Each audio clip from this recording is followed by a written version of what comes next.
Okay, I was promised 45 minutes, so I better get started if I'm going to get anywhere near that. So those of you who are in line with the coffee, just go ahead. I discovered that what I planned to say could in no way be condensed into 45 minutes, so I've tried to throw away part of it, which may come at another time, but I am going to give you a couple of bullet points and then get to the real stuff. Okay, here come the bullet points. Jamestown, 1607. First permanent English settlement in North America. Robert Hunt, Church of England. You're lucky I've got this much voice. Robert Hunt, Church of England priest who brought the Jamestown settlers, who came with the Jamestown settlers.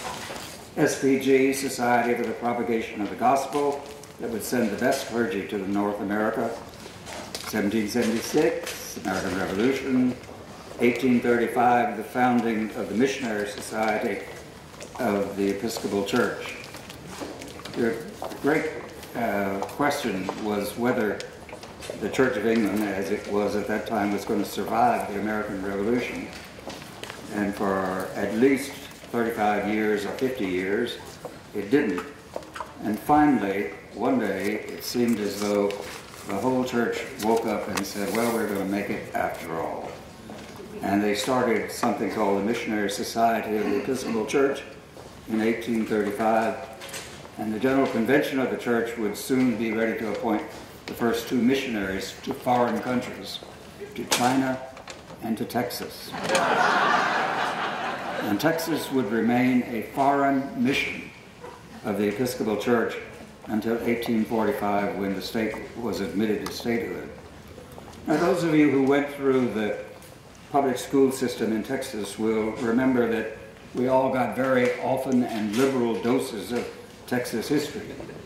It always amazed me to realize that it was 2.5 years after March the 2nd, 2.5 years after Texas declared its independence, before the Episcopal Church arrived in Texas.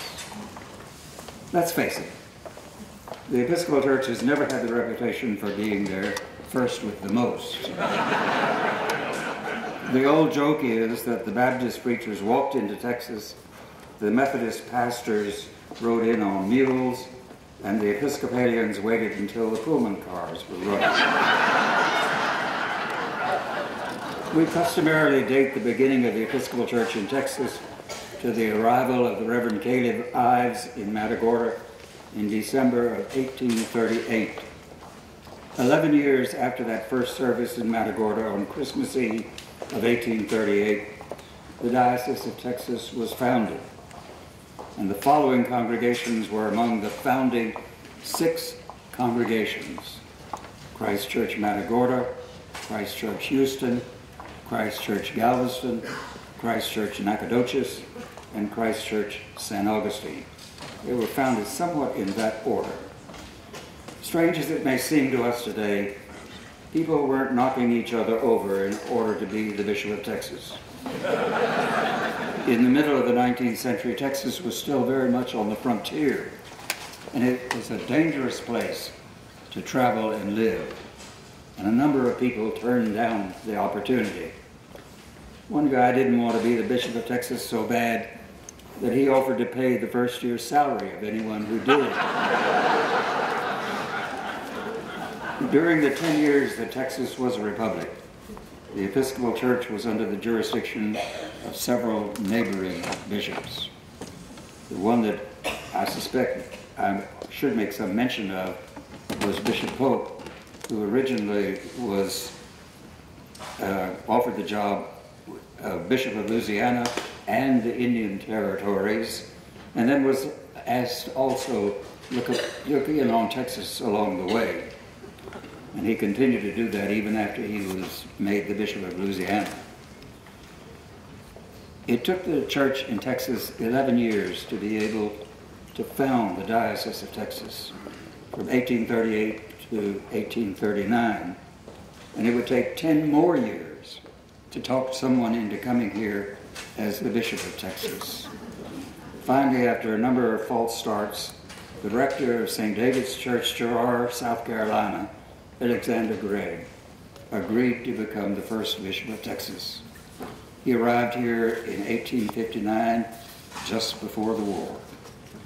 And it's well to remember that when Bishop Gregg arrived, he was bishop of the entire state. Transportation being what it was in those days, that must have been a tremendous challenge. And it was not until 1874 that Bishop Gregg was able to finally convince the General Convention to divide the state into a number of smaller dioceses. At that time, 1874, the present boundaries of the Diocese of Texas were established and have not changed. The diocese today consists of 57 counties in southeast central Texas. It appears to us to be a very large geographically diocese, but it is only a fraction of the size that it was originally. The present Bishop of Texas is the 9th bishop in that order, Bishop Doyle, who was elected in 2008. Christ Church, an Episcopal congregation in Houston, Texas, is 10 years older than the Diocese of Texas. On March 16th of 1839, what was to be Christ Church was formally organized. It would not be until 1843, however, that the Reverend Charles Gillette would arrive in Houston to become the first first rector of Christ Church. March 16th of 2014, as you know, will be the 175th anniversary of the organization of the church that became Christ Church. During that time, there had been, by my count, 25 rectors and 8 deans, not counting several acting deans and interim deans. As best I can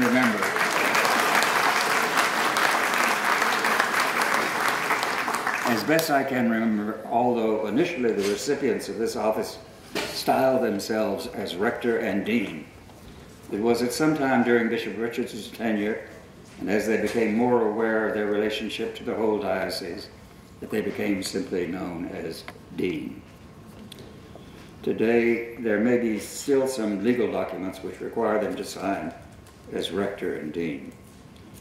Although the present generation seems to have largely forgotten it, as late as my initial association with the cathedral, there was still a kind of simmering controversy about the wording such as exists on the historical plaque in front of the cathedral. This is related to the bad feeling that once existed between Episcopal Church historians in Houston and First Presbyterian historians in Houston as to which one came first. I ultimately concluded that both could claim a first, as long as you didn't talk about the same thing. There's no doubt that the Episcopalians organized first, and that is the claim which the March 16th paper entitles us. There is also no doubt that the Presbyterians were the first to start holding services, but I don't believe that the true believers on either side of that controversy are going to be convinced of that. Even as late as right now, you may remember that the Houston Chronicle for the last week has been referring to First Presbyterian as Houston's oldest church.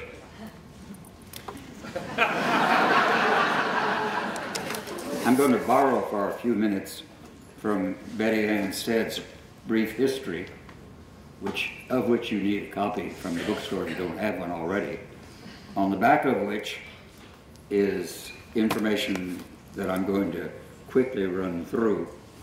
The picture on the front of her book is a painting of the first church building. The painting, whose acquisition is a story all its own, was stolen in 2003 from its hanging in the hallways of the Latham building, and it was lost until November of 2004, when through a series of transactions and what was called a reward, it was returned and is now firmly bolted to the hall in the Latham building. We're indebted to Jack and Betty Herrick for the first and the second acquisition. There have been 3 buildings on the Christ Church site. The first, which is the building described in Betty Ann's booklet, actually faced Fannin Street. Bishop Freeman described it as too small by at least 1/2, and it certainly looks small. In 1859, the cornerstone for the second church was laid. And this is the building about which the gift of the steer from a passing herd along Texas Avenue is associated. I have some question about the legitimacy of this story. It sounds almost too good to be true, but it has come to be remembered as the first gift of the church in Texas, to the church in Texas. The third and present building is the result of construction damage to this second building.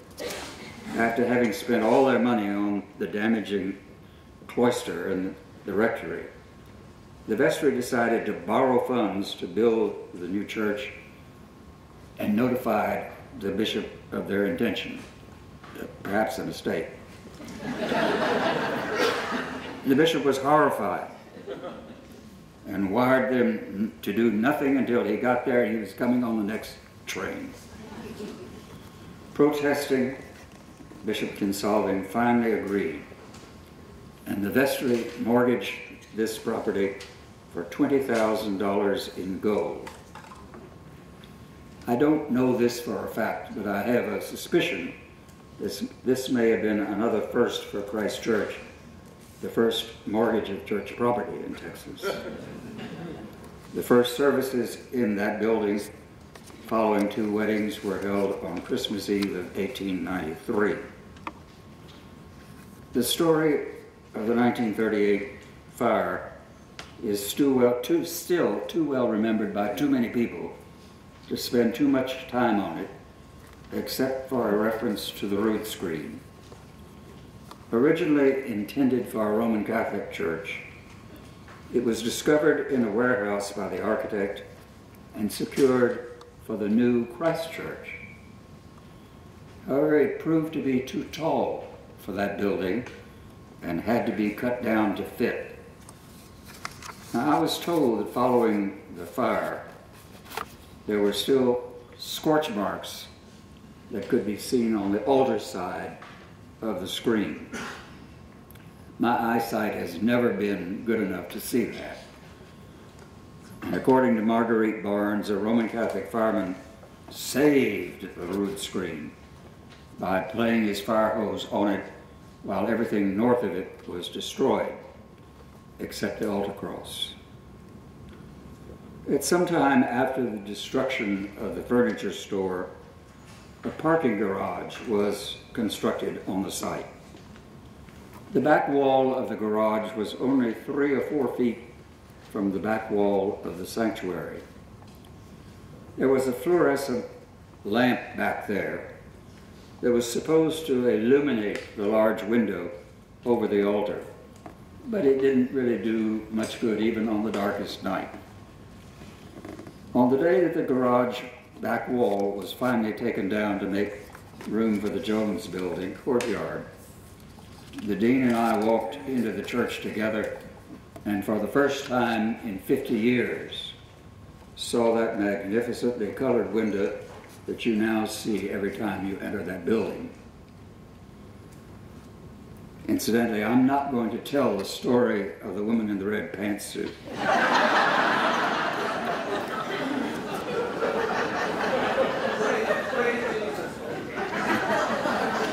That's Pittman's story, and he's got to tell it. He can tell it a whole lot better than I can. But I am going to, and this is where I've tried to get all morning, I'm going to tell you a few less familiar stories as time allows. If the first part has been historical, what follows now may be the regaled part that you were promised. From my window in the diocesan center, my office window, I look across San Jacinto to the Latham building. The trees which surround that building and which continue around Texas Avenue and Fannin Street are now reaching the roof line of that building. I remember when those trees were planted. They used to have metal coverings for the tree wells in which they sat. Each one had a little brass plate identifying who had given it and why. As the trees prospered in height and trunk, the plates became so restrictive that they had to be removed. I don't know what happened to them or to the little brass plates.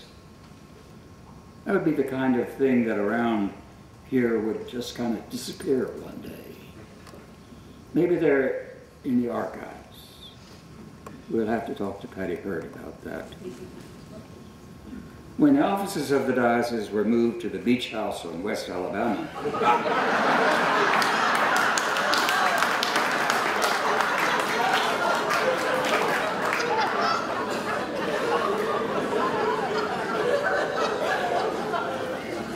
when that happened, the cathedral gained possession of the old diocesan building next door at 520 San Jacinto Street.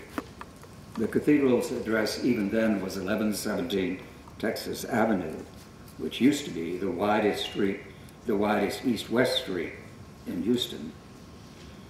It didn't look it from the outside, but that building, the old diocesan building, was always a separate building. We cut a hallway from the second floor of the Latham building to the second floor of the diocesan building after they left. And when we did that, we exposed a space between the two buildings of about 18 to 24 inches, which dramatized the separateness of the cathedral and the diocese. It's now largely forgotten, but there were people in Christ Church in 1945 that weren't too excited about becoming the cathedral. And it wasn't until Trinity Church in St. John the Divine said they'd take it if Christ Church didn't want it, that all the opposition collapsed.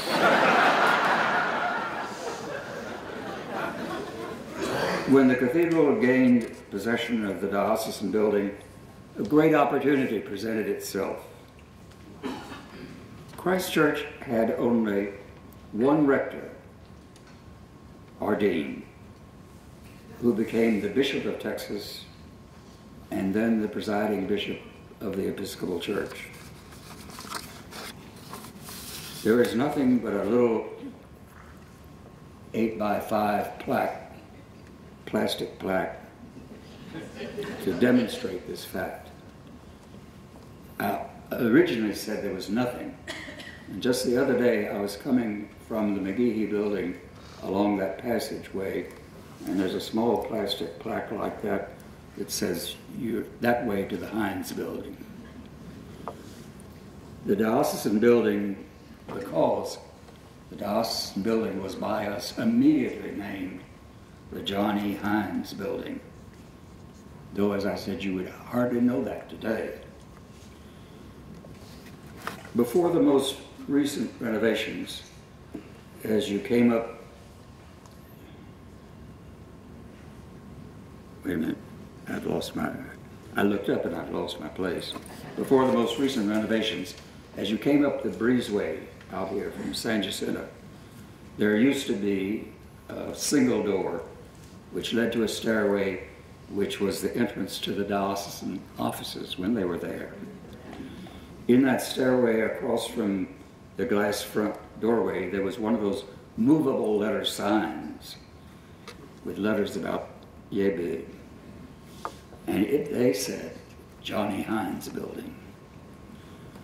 Well, that doorway is no longer there, and the movable letter sign is gone, and there is nothing outside to indicate that Jimmy Grace, Glennis Como, Jim McGill, David Simpson, Nelda Horton, and Dean Thompson all office in the Johnny Hines Building.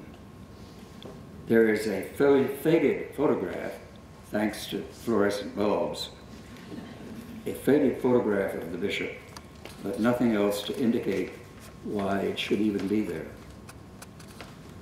There's a plaque honoring Bishop Quinn on the wall between the chapel and this hall. It concludes by saying, "In the heart of Houston is this garden, where his heart is also." One Sunday morning I was standing in front of that plaque, and a little girl came up to me and said, "Where is it?"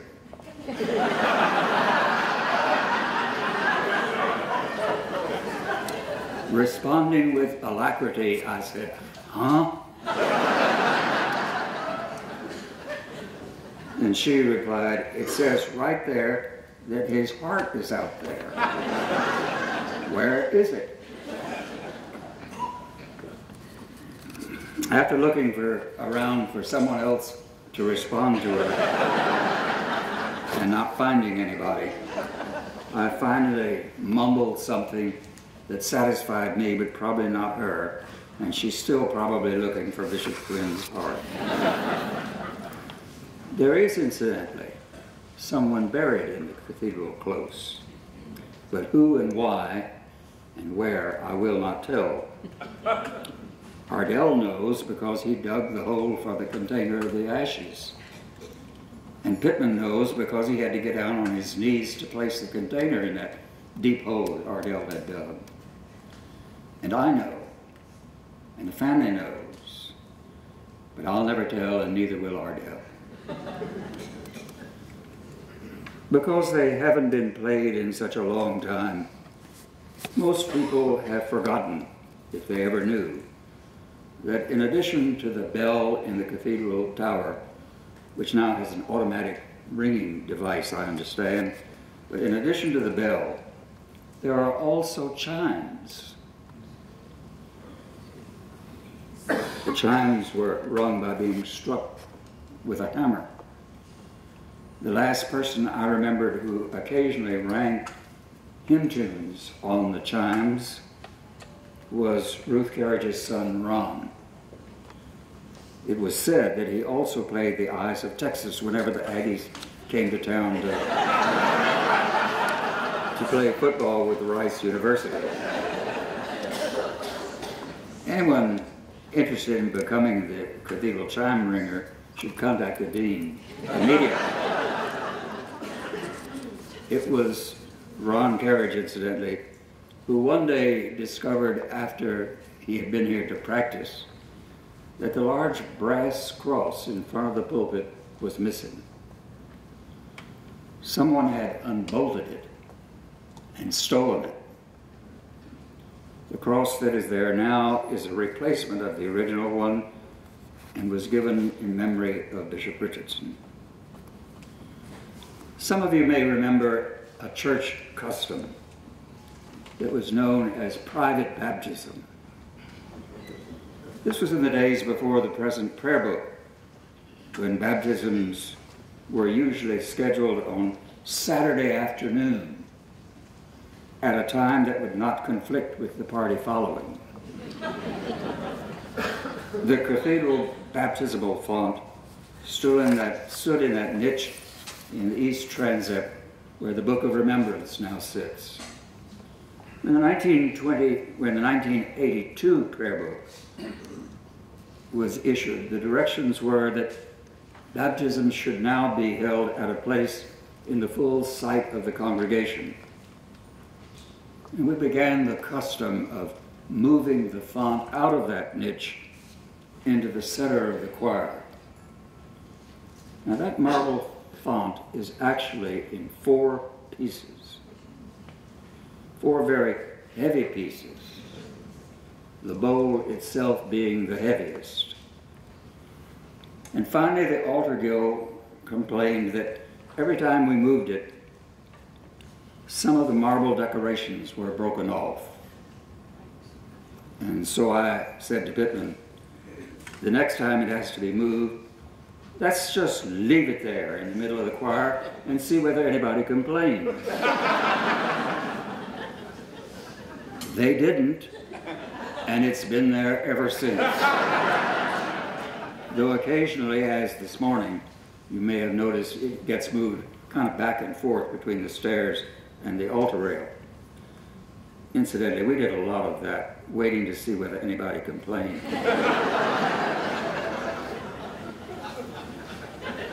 We actually did a lot of discussing before deciding to leave it in the chancel.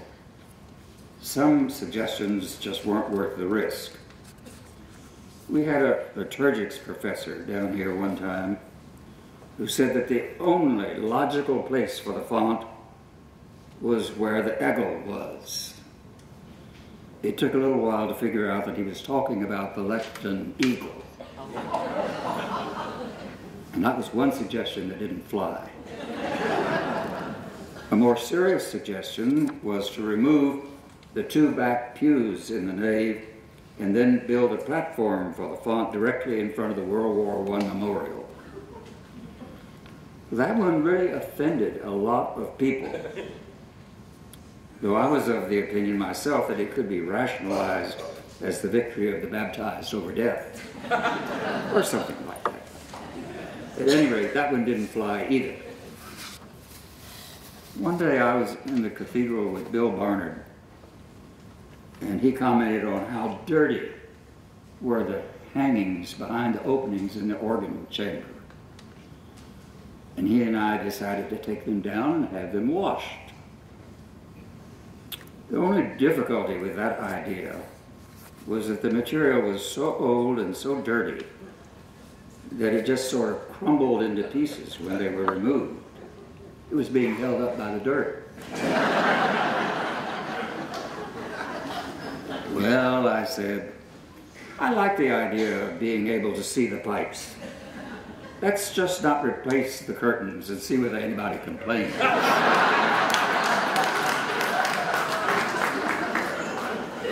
My impression is that everyone must have agreed with us because nobody ever complained, and the pipes have been more or less visible ever since. On one occasion, when I was chatting with the chair of the Diocesan Altar Guild, she told me that the Diocesan Altar Guild was about to begin a project to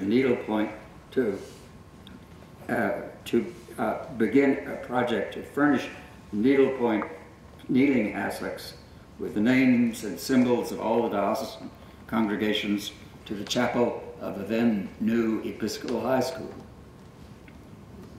Why? I said. That doesn't make any sense. They ought to go in a building that represents the whole diocese, not the city of Houston.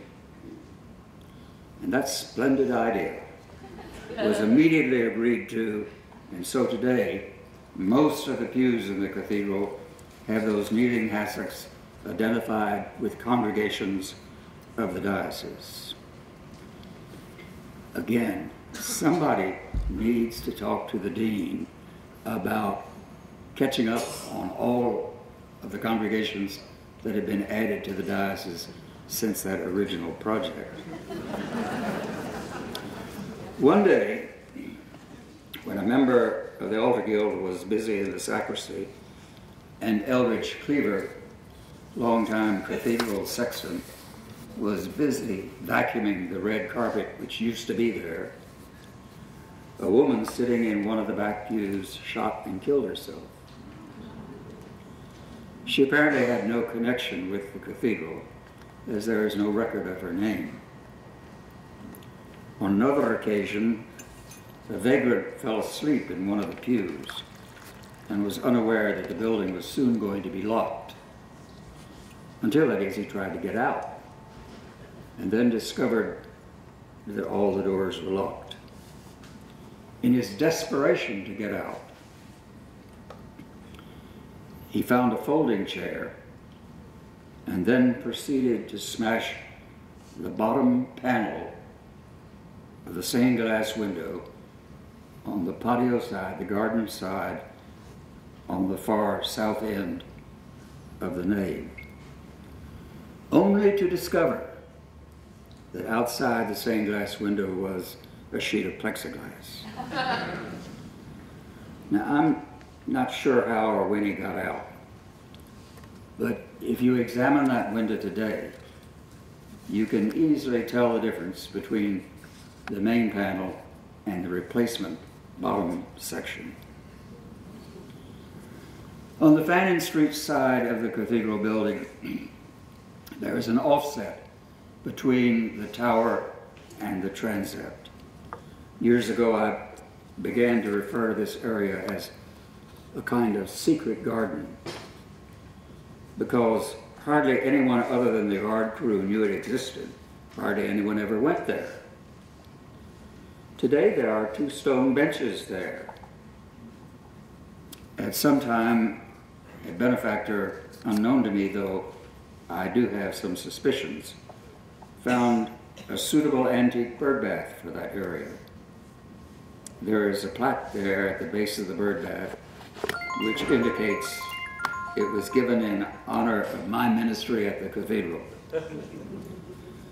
If you've never been to what is occasionally referred to in publications as the Logan Garden, there is a small gate to it, just outside the south doors of the bell tower, with flagstones leading the way to the garden. Only difficulty is that right now you can't get there. I used to open that gate regularly on Sundays, but the difficulty now is that there is usually a table placed in front of the gate, and the gate itself seems to be rusted shut. At least I haven't been able to open it. Maybe just one final, maybe 2 final stories.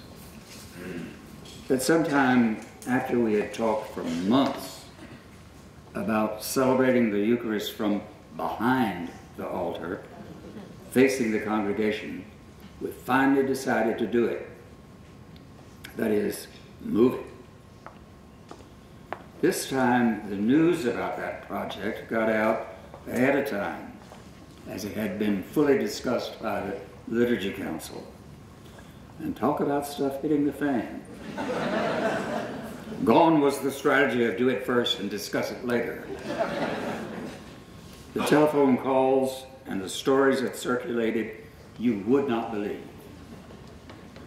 It was as though we were planning to move it out into the middle of Texas Avenue. We scheduled a meeting with the contractor in the sanctuary at 7 o'clock on Monday morning. The idea was to do it early enough in the day and the week so that if we had to put it back, they would have time to do it before the phone started ringing again.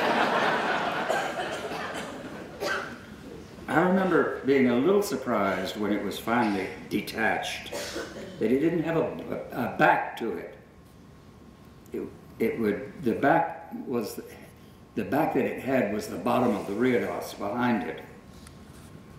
And if it was going to stay out, it was going to have a new back.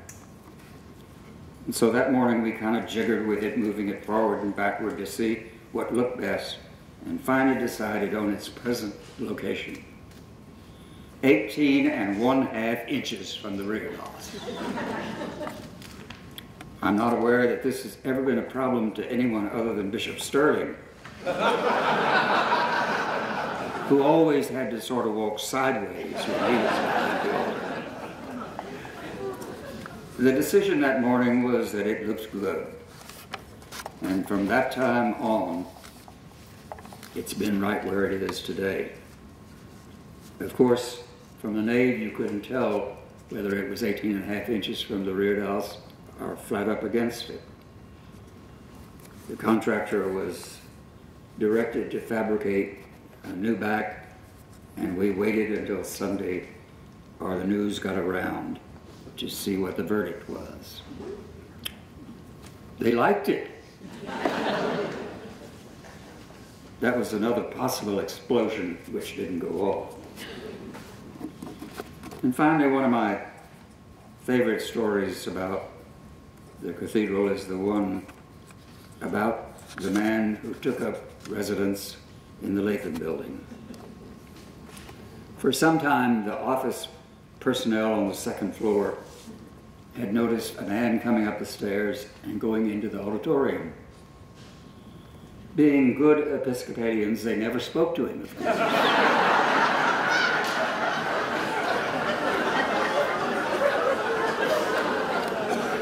There was no, "Who are you?" No, "What are you doing here?" And probably not even a "hello." Finally, someone did follow him and discover that he was going up the stairs that used to be, well, there still are, immediately to the left of what was the stage, into the attic, and discovered that he had set up home there. He was living in the attic of the Latham building. On discovery, his lease was immediately canceled and he was moved out. Incidentally, the door of the attic has been plastered over, and the new door doesn't really lead to the attic bedroom any longer. I have asked that there be passed out to you this sheet, which tells you something about the present building. And I think we'll all get to church in time. Thank you.